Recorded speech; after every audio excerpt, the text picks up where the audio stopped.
पंगत और रंगत ये सार्वजनिक होना चाहिए।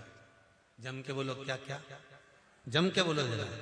संगत, पंगत, रंगत।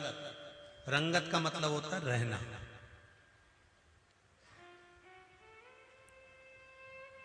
संगत किसी एक जाति की नहीं होती। सद्गुरु, संत, साधु, सन्यासी, तपस्वी, एक कथाकार, एक व्यास वक्ता, एक प्रवचन देने वाला, एक भगवान की भक्ति में डुबोने वाला, ये कभी नहीं कहेगा कि ब्राह्मण को मैं सुनाऊंगा, कि वैश्य को सुनाऊंगा, कि क्षत्रिय को सुनाऊंगा, कि शूद्र को सुनाऊंगा।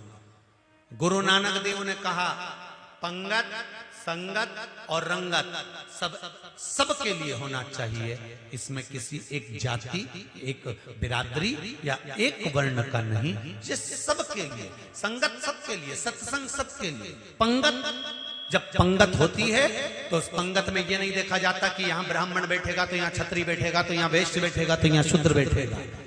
गुरु नानक देव कहते हैं जब पंगत हो तो 7 जात का आदमी एक साथ बैठकर भगवान की शरणागति में भोजन ग्रहण करे। इस कुबेरेश्वर बाबा की धरा पर ब्राह्मण भी आते हैं, क्षत्रिय भी आते हैं, वैश्य भी आते हैं, शूद्र भी आते हैं।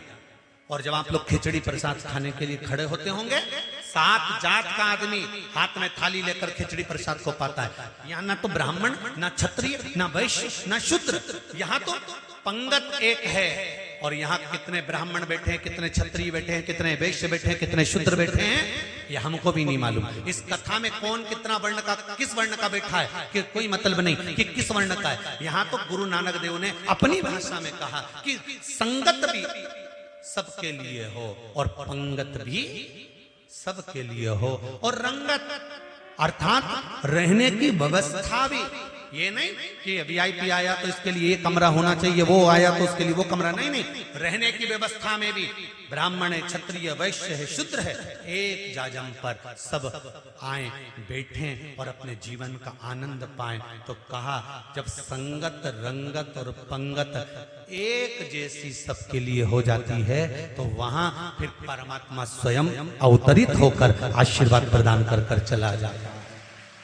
जब रंगत, संगत और पंगत एक जैसी हो जाए तो गुरु नानक देव कहते हैं फिर वहां मेरा राम, मेरा कृष्ण, मेरा शिव, मेरा परमात्मा स्वयं आकर विराजमान हो जाता है। फिर वहां छल नहीं रहता, वहां कपट नहीं रहता, वहां बेईमानी, वहां प्रपंच नहीं रहता, वहां समता का भाव है।